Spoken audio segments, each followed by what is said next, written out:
चलिए देखते हैं, बायोलॉजी का बहुत बड़ा चैप्टर है कोशिका।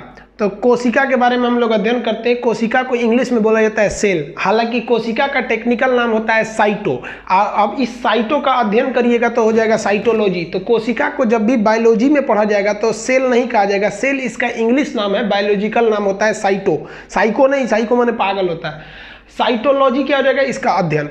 देखिए कोशिका जो होता है ना, बहुत लड़कों को लगता है एक शरीर का सबसे छोटा अंग है, ये सबसे बड़ा गलत बात है। ये सबसे छोटी इकाई है, यूनिट ऑफ सेल है, न कि part of unit of body है। ये पार्ट सबसे छोटा पार्ट नहीं है।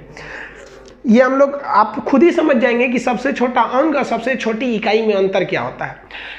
कोशिका की जो खोज किया था, यानी जो जनक थे वो रॉबर्ट हुक थे। इन्होंने मरी हुई कोशिका को खोजा था और वो छोटी सी जूम करके उसको माइक्रोस्कोप से देखने के बाद पता चला था। सबसे पहले जो जीवित कोशिका का खोज किया गया था वो एंटोनी वॉन लीवेनहॉक द्वारा। तो कहेगा कोशिका विज्ञान के जनक कौन है, तो रॉबर्ट हुक है। याद रखिएगा, खोजे वही थे, भाई मरा खोजे या जिंदा खोजे वो अलग मैटर होता है। अब स्लाइडेन एवं श्वास नाम के दो वैज्ञानिक हैं। इन्होंने कहा कि पूरा शरीर कोशिकाओं से मिलकर बना है, पूरे शरीर में जहां जहां है वो कोशिकाएं हैं। तो कोशिका का सिद्धांत यानी शरीर कोशिका से मिलकर बना है, किसने बोला था, स्लाइडेन एवं स्वान ने बोला था। अब एक होती है सबसे छोटी कोशिका और सबसे बड़ी कोशिका। इसमें दो तरह का क्वेश्चन, मानव में सबसे बड़ी और सबसे छोटी, और ओवरऑल पूरी दुनिया में सबसे बड़ी सबसे छोटी। तो पूरी दुनिया में सबसे छोटी कोशिका माइकोप्लाज्मा की होती है, ये यूनिसेल्युलर होता है। तो ये दुनिया में सबसे छोटी कोशिका माइकोप्लाज्मा की होती है। सबसे बड़ी जो कोशिका होती है वो शुतुरमुर्ग के अंडे की होती है। अब मानव में देखेंगे तो मानव में जो सबसे छोटी कोशिका होती है वो मेल के स्पर्म यानी शुक्राणु की होती है। मेल का जो स्पर्म होता है उसके शुक्राणु की कोशिका मानव में सबसे छोटी होती है। और यही मानव में अगर सबसे बड़ी कोशिका की बात करेंगे तो मानव में सबसे बड़ी कोशिका फीमेल के ओवम यानी अंडाणु की होती है। तो फीमेल का ओवम सबसे बड़ी कोशिका और मानव में मेल का सबसे छोटी कोशिका कह देगा तो वो स्पर्म हो जाएगा। मेल का स्पर्म वो सबसे छोटा और फीमेल का ओवम वो सबसे बड़ा हो जाएगा। अब एक होता है कि सबसे लंबी कोशिका, लेंथ में लंबाई किस चीज का होता है। अब बड़ा और लंबा में कई लोग अंतर नहीं समझते हैं। देखिए लाल किला बहुत बड़ा है और कुतुब मीनार बहुत लंबा है, तो बड़ा और लंबा में अंतर होता है। तो सबसे लंबी कोशिका जो होती है वो न्यूरॉन यानी ब्रेन की कोशिका होती है। न्यूरॉन यानी ब्रेन की कोशिका। अब एक ऐसी कोशिका होती है, ब्रेन की जो कोशिका होती है इसमें कोशिका विभाजन नहीं होता है।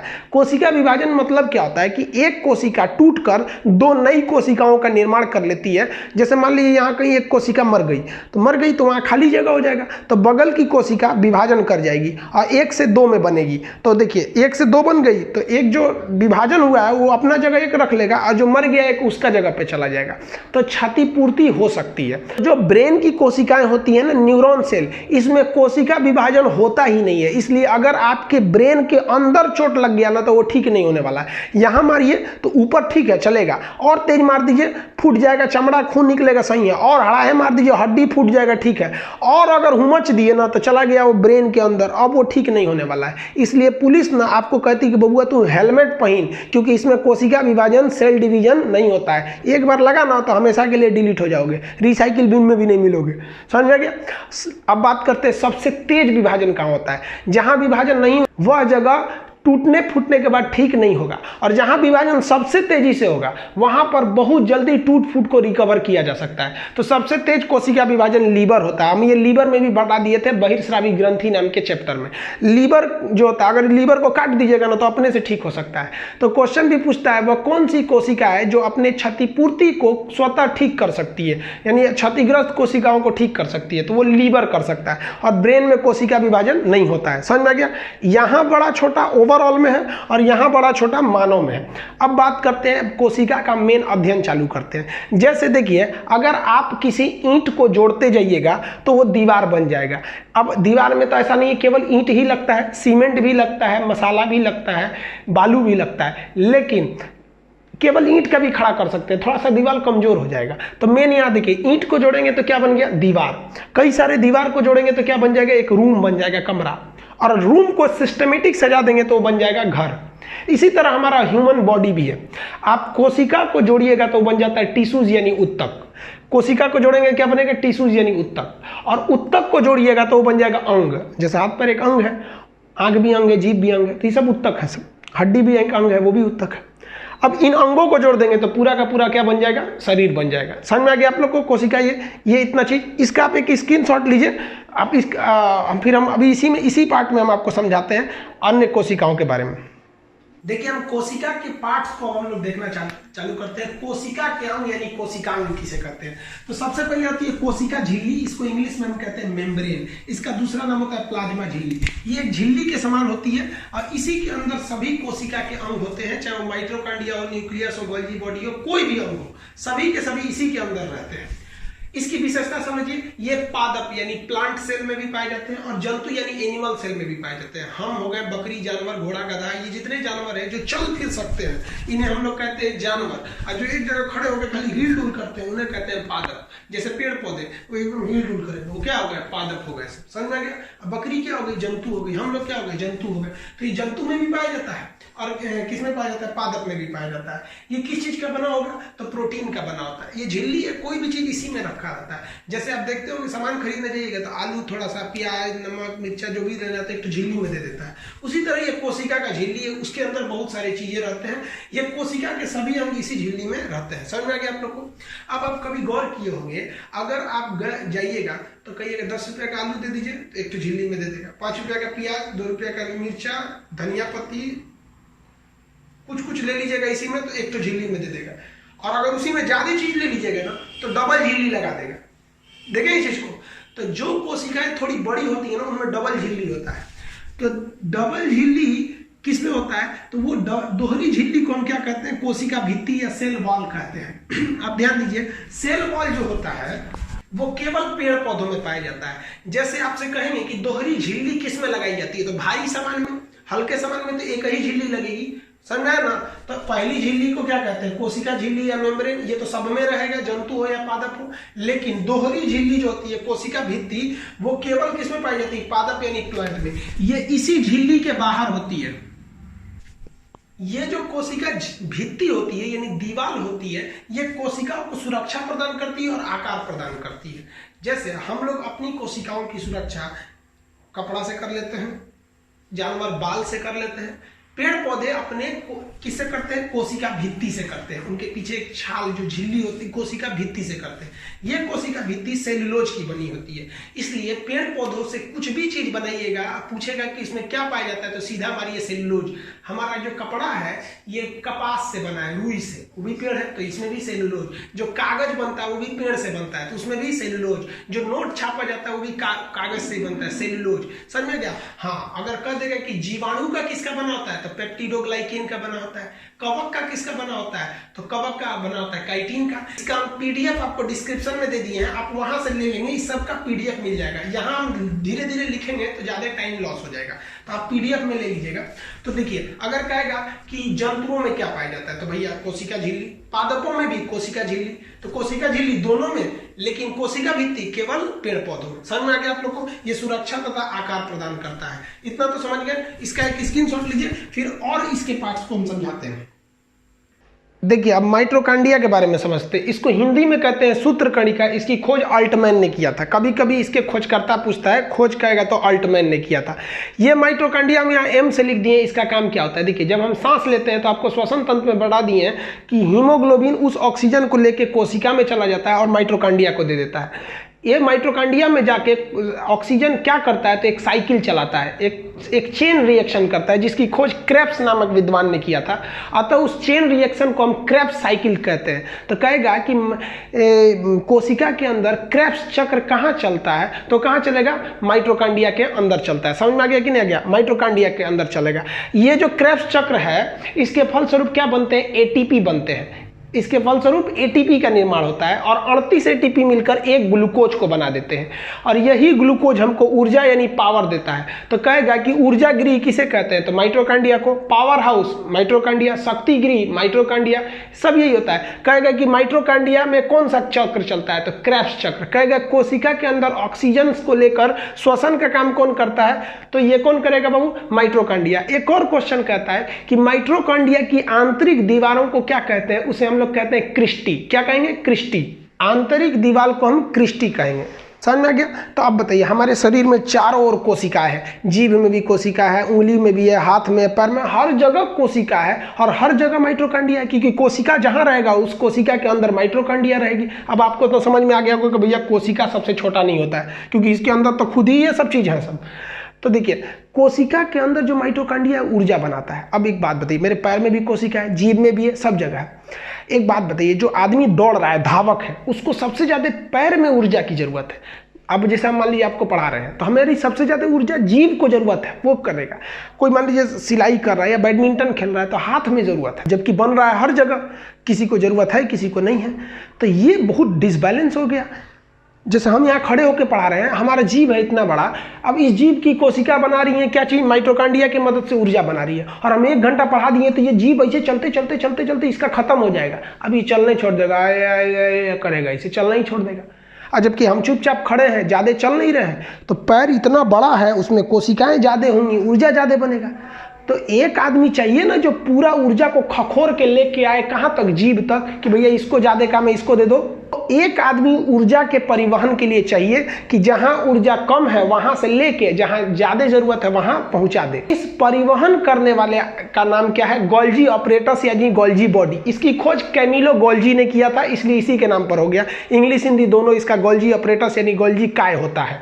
इसकी खोज किसने किया था, कैमिलो गोल्जी। ये परिवहन करता है, समझेगा। जहां प्रोटीन की कम जरूरत वहां से प्रोटीन उठा के जिसको ज्यादा जरूरत उसको दे देता है, जहां ऊर्जा की कम जरूरत वहां से लेके ज्यादा वाले को दे देता है। तो ये बहुत जरूरी है। अगर गोल्जी बॉडी नहीं होता ना तो जीभ थक गया आया करके तो गए काम से, समझ में गया। ये पूरी शरीर में ऊर्जा को एक बैलेंस बना के रखता होगा, इसलिए आपका शरीर थकता है तो चारों ओर से थक जाता है। ऐसा थोड़ी कि आप थक गए तो कहते नहीं यार कमर थक गया है बाकी सब ठीक ठाक है, ऐसा थोड़ी होता है। पूरी बॉडी को बैलेंस रखता है गोल्जी बॉडी, समझ में आ गया। अब अगला देखते हैं, तो ये तो गोल्जी बॉडी समझ में आ गया आप लोग को। अगला देखते हैं वैक्यूल्स यानी रसधानी। हमारे शरीर में 65% जो है ना वो 65% पानी है। अब आप कहिएगा 65% पानी है, यानी अगर कोई 100 kg का आदमी है 1 कुंटल का, तो उसमें 65 किलो पानी है। सोच रहा उसके पेट में इतना पानी कैसे गया, 65 लीटर। ये पेट में नहीं है पनिया, पेट में तो 1 के 2 लीटर जो पीते हैं। सारा का सारा पानी कोशिका के अंदर भरा हुआ है, कोशिका के अंदर पूरा का पूरा पानी भरा हुआ है। और यह पानी कहाँ रहता है, वैक्यूल्स में रहता है, यानी रसधानी में रहता है। हम लोग जो जंतु में आते हैं, एनिमल सेल में, हम लोग का वैक्यूल्स छोटा होता है, और पेड़ पौधों का कोशिका के अंदर का वैक्यूल्स बहुत बड़ा होता है, ताकि पानी को वो स्टोर करके रख सके। समझ में आ रहा है कि नहीं आ रहा। शरीर में 65% जल होता है, जो कहाँ स्टोर करके रखा रहता है, वैक्यूल्स में। इतना समझ गए। आप इसका स्क्रीनशॉट लीजिए, फिर आगे समझाते हैं। देखिए, अब तारक काय यानी सेंट्रोसोम क्या होता है इसके बारे में याद रखिएगा। सेंट्रोसोम यानी तारक काय की खोज किसने किया, बोबरी नामक विद्वान ने किया था। इसका काम क्या होता है, कोशिका विभाजन। एक्चुअली आप लोग को क्या लगता है, कोशिका विभाजन मतलब कोशिका का टूट जाना, गलत बात है। कोशिका विभाजन का मतलब होता है एक कोशिका टूट कर 2 कोशिकाओं का निर्माण कर देना। तो इसका मतलब एक था टूट के 2 बन गया, तो वो तो पुनर्निर्माण हो गया और बढ़ गया। तो कोशिका विभाजन यानी पुनर्निर्माण का काम कौन करता है, सेंट्रोसोम।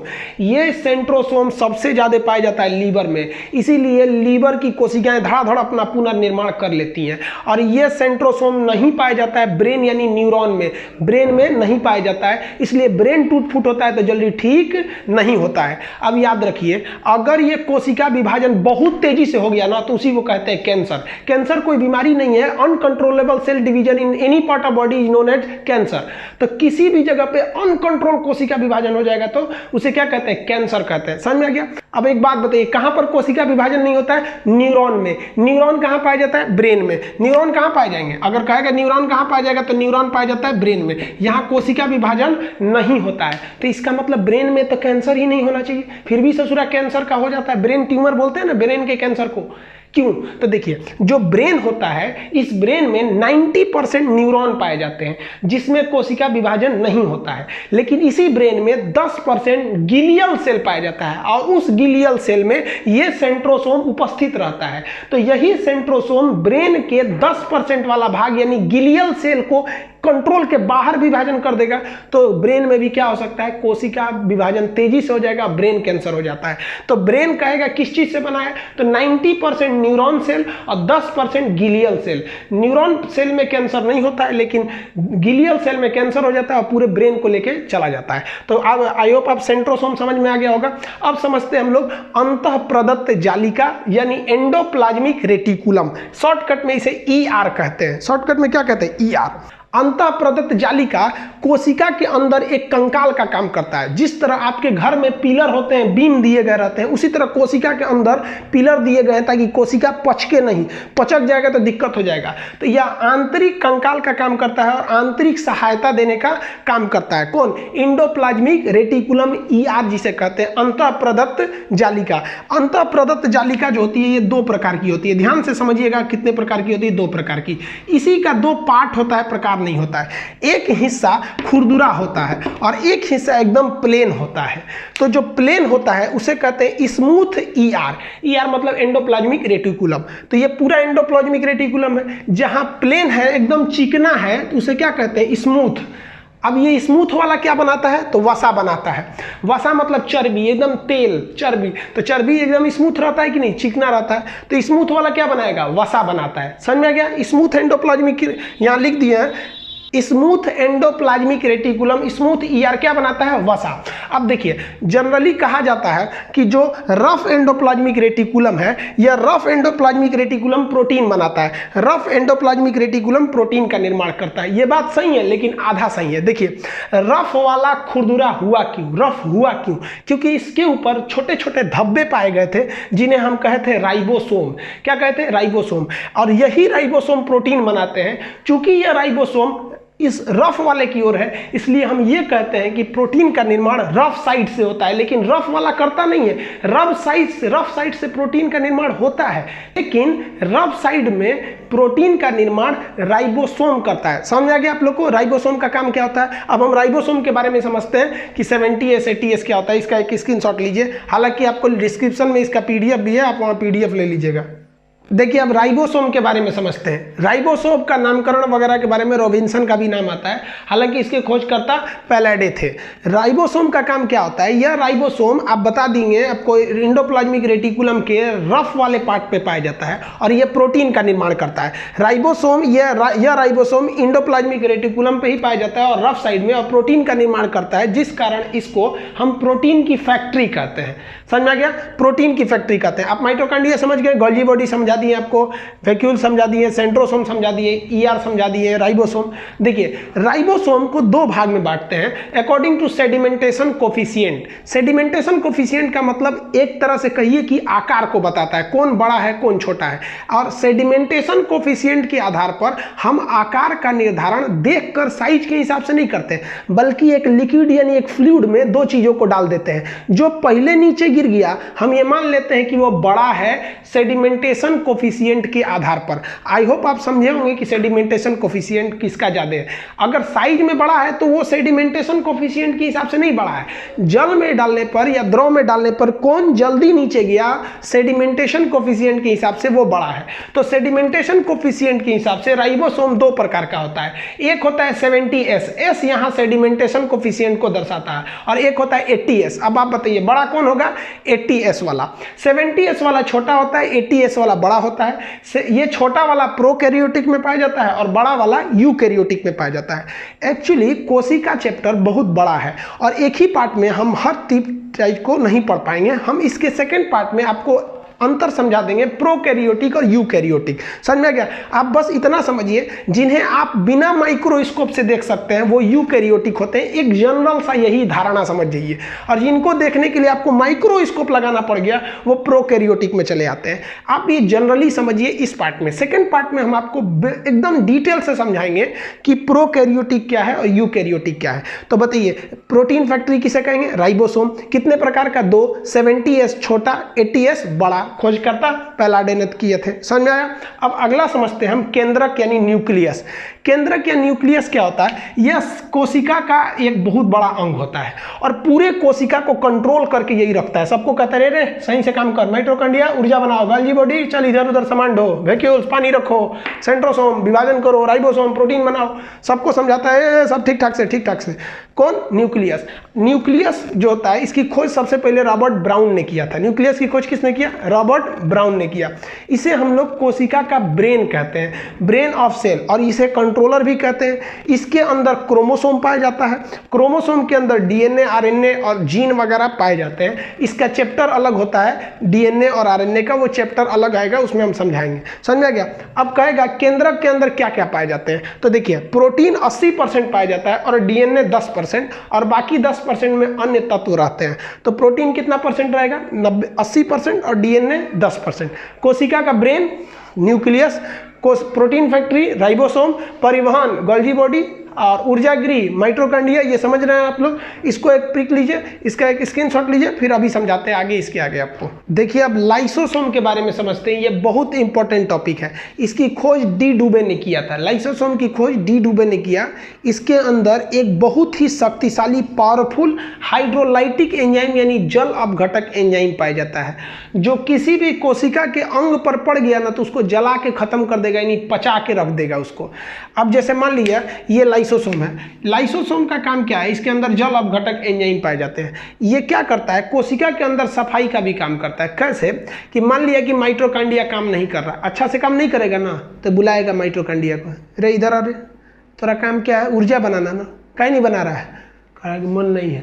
तो लाइसोसोम ना माइटोकॉन्ड्रिया को पकड़ेगा, कहेगा मन नहीं है, और उसके अंदर क्या छोड़ देगा? जल अपघटक एंजाइम, और वह माइटोकॉन्ड्रिया मर के खत्म हो जाएगा, खत्म कर देगा उसको। एंजाइम छोड़ेगा वो खत्म हो जाएंगे जल के वहाँ पे, मतलब पिघल जाएंगे एकदम खत्म। इसलिए इसको कोशिका के अंदर का एकदम पाचक तंत्र कहते हैं। अगर आप काम नहीं कीजिएगा तो गला के रख देगा। फिर गोल्गी बॉडी को कहेगा तुम रे ठीक ठाक है ना, न्यूक्लियस को कहेगा न्यूक्लियस चाचा देखते रहिएगा सब ठीक ठाक से काम करे सब, और नहीं करते हैं ऐसे काम तो बोलिए मेरे पास, अब ये गला के ख़त्म कर देते हैं इनको।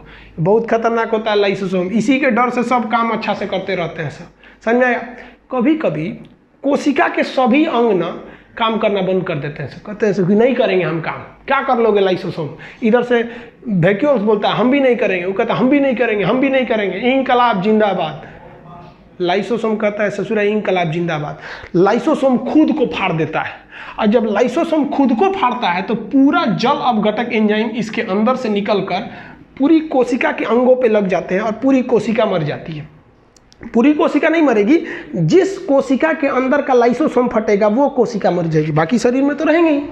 इसी कारण लाइसोसोम को सुसाइड बैग या आत्महत्या की थैली कहते हैं। इसे कोशिका का एटम बम भी कहा जाता है, यानी कोशिका मरेगी, उस कोशिका को कौन मार देता है? लाइसोसोम। यह लाइसोसोम जरूरी भी है, वरना कोशिका सड़ने लगेगी। मान लिया माइटोकॉन्ड्रिया मर गया और उसी में अंदर सड़ रहा है, उसको कोई गलाने वाला चाहिए कि नहीं चाहिए? तो ये लाइसोसोम गला देता है। अगर लाइसोसोम नहीं रहेगा ना तो वहाँ वही चीज़ पड़ के सड़ा हुआ रहेगा। ये जो हमारा ब्लड होता है, ब्लड का आरबीसी में लाइसोसोम नहीं पाया जाता है। और आपको पता है कि आरबीसी का जीवन काल 120 दिन होता है। 120 दिन बाद वो रक्त मर जाता है। अब ये ब्लड मर गया है तो शरीर में घूमेगा, सड़ेगा, और लाइसोसोम तो है नहीं जो उसको ख़त्म करे, इसलिए वो एस्पिलीन में जाता है। प्लीहा या तिल्ली कहते हैं, इस साइड में होता है, इसे ब्लड बैंक भी कहते हैं एस्पिलीन को, और एस्पिलीन में जाके मर जाता है। इसीलिए एस्पिलीन यानी प्लीहा यानी तिल्ली को, एस्पिलीन प्लीहा यानी तिल्ली को हम आरबीसी का कब्र कहते हैं। समझ में आया? वो वहाँ जाके क्यों मरता है? क्योंकि उसके पास लाइसोसोम नहीं है। बाकी जो मरते हैं अपने पास वहीं सड़ के मरे रह जाते हैं कोशिका। यहाँ का कोई कोशिका मरा, जैसे मान लीजिए हम यहाँ पे ऐसे मारे तो यहाँ 4-5 कोशिकाएं मर गई, अब लाइसोसोम उसको गला देगा। समझ में आया? किसी को कोई दिक्कत नहीं। कभी कभी क्या होता है ना, अचानक हचाक से चोट लग जाता है। कभी आप दरवाज़ा खोलिएगा उंगलियाँ चिपा जाएगा। चाहे पुलिस क्या करेगी ना, लॉकडाउन में मार रही है, एकदम भयानक भड़ाक भड़ाक मार रही है लाठी से, तो क्या होता है ना कि जब लाठी से मारता है ना तो ससुरा लाइसोसोम में मर जाता है। कहता है दूर ससुरा हमरे मार दिया, लाइसोसोम में मर जाता है। तो इतना दूर का लाइसोसोम में मर गया, कोशिका भी मरी है सब, साथ साथ लाइसोसोम भी मर गया। अब आप बताइए, यहाँ पे तो सब मर गए, सफाई करने की जिम्मेदारी थी, लाश उठाने की जिम्मेदारी थी लाइसोसोम को, वही मर गया। तो तो तब क्या होगा, यहाँ पूरा का पूरा मरी हुई कोशिका पड़ी रहेंगी। तो उसी को आदमी कहता है देखिए ना, मारा है पुलिस, पूरा करिया हो गया है, ओ हो। तो आदमी गर्म पानी से उसको सेकता है। गर्म पानी से सेकिएगा ना तो अगल बगल की कोशिकाओं के लाइसोसोम निकल के झाँकेंगे, से कौन सी हो गई लो रे, काहे सेक रहा है, कहेगा ये दादा इतना मर गए हैं सब।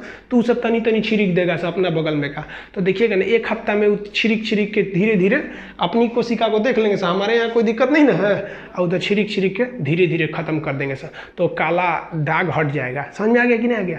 तो लाइसोसोम को हम क्या कहते हैं, आत्महत्या की थैली। किसी को कोई दिक्कत नहीं है? अब बताइए, आरबीसी में लाइसोसोम नहीं पाया जाता है, ये समझ गए? तो ये इसका स्क्रीनशॉट लीजिए, फिर हम आपको जीव द्रव, कोशिका द्रव और केंद्रिका द्रव समझाते हैं। देखिए, अब हम समझते हैं जीव द्रव के बारे में। जीव द्रव का नामकरण पुरकिंजे नामक विद्वान ने किया था। किसने किया था? पुरकिंजे।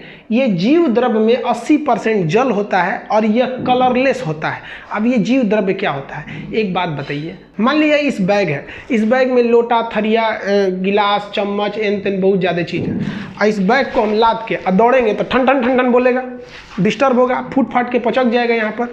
तो क्या होगा, इसके लिए क्या करना चाहिए, बीच बीच में कुछ भर देना चाहिए ताकि फूटे नहीं। इसलिए आप देखिएगा, कोई कैमरा वगैरह खरीदिएगा, मोबाइल खरीदिएगा, तो उसमें डिब्बा, थर्माकोल ये सब लगा के रोक देता है ताकि लड़े नहीं एक दूसरे से। अब बताइए, हमारी कोशिका है और इसमें अगर हम लोग चलेंगे, लोग ठट सब आपस में लड़ जाएंगे। न्यूक्लियस कहेगा माइटोकॉन्ड्रिया, इधर क्या आ रहा है, उधर कहेगा, इधर उधर ढकेलेंगे सर। अब कहीं जो गलती से भड़क गया आपका लाइसोसोम, भड़का देगा सबको, कि नहीं? अब ये तो हुआ बवाल। तो इसी के लिए इसके अंदर एक लिक्विड भर दिया जाता है। वो लिक्विड भर दीजिएगा ना तो हिल डुल नहीं कर पाते हैं सब। इसी कलरलेस लिक्विड को हम जीव द्रव्य कहते हैं। जीव द्रव्य को हम इंग्लिश में प्रोटोप्लाज्म कहते हैं। क्या कहेंगे? प्रोटोप्लाज्म। अब इसे जीव द्रव्य क्यों कहते हैं? क्योंकि ये जीव द्रव्य पूरी कोशिका के बीच में भरा है, और अगर ये जीव द्रव्य को हटाएंगे तो उस जीव का मरना फिक्स है। इसीलिए जीवन की भौतिक इकाई है ये जीव द्रव्य, इसको रहना जरूरी है। ये जो जीव द्रव्य है इसमें 80% जल भरा है। इस जल में 1% की कमी आई तो प्यास लगेगा, और 10% जल की कमी हो गई तो आदमी मर जाता है। तो ये हो गया आपका जीव द्रव्य यानी प्रोटोप्लाज्म। ये जीव द्रव्य दो टाइप का होता है। देखिए, पूरी कोशिका में भरा रहता है ये जीव द्रव्य। अगर कोशिका में है तो उसे कहते हैं कोशिका द्रव। कोशिका का नाम क्या था? साइटो, तो इसे क्या कहेंगे? साइटोप्लाज्म। और अगर न्यूक्लियस में है तो इसे कहेंगे केंद्रिका द्रव। इंग्लिश में क्या कहेंगे? न्यूक्लियोप्लाज्म। यानी प्रोटोप्लाज्म यानी जीव द्रव्य दो भाग में। केंद्रक के अंदर है तो न्यूक्लियोप्लाज्म यानी केंद्रिका द्रव, और केंद्रक के बाहर पूरी कोशिका में है तो उसे कोशिका द्रव, इंग्लिश में क्या कहेंगे? साइटोप्लाज्म। और इन दोनों को मिला देंगे तो उसे क्या कहेंगे? प्रोटोप्लाज्म यानी जीव द्रव्य। आप समझ में आ गया आप लोग को कोशिका के अंग? कोशिका चैप्टर बाबू बहुत लंबा होता है, हम इस पार्ट में आपको इतना बता रहे हैं कोशिका के अंगों के बारे में। इसका डिस्क्रिप्शन में इसके जितने पीडीएफ हैं वो आपको अवेलेबल हैं। आप इसका स्क्रीनशॉट नहीं ले पाए हैं तो डिस्क्रिप्शन में जाकर पीडीएफ डाउनलोड कर लीजिए। नेक्स्ट पार्ट में हम आपको जंतु कोशिका, पादप कोशिका, यूकैरियोटिक, प्रोकैरियोटिक इत्यादि में अंतर बताएंगे। क्रोमोसोम वगैरह में हम समझाएंगे आपको प्लास्टिड क्या होता है, क्रोमोप्लास्ट, लीकोप्लास्ट, ये सब क्या होता है। इस वीडियो में इतना ही, आगे मिलेंगे नेक्स्ट पार्ट में कोशिका के।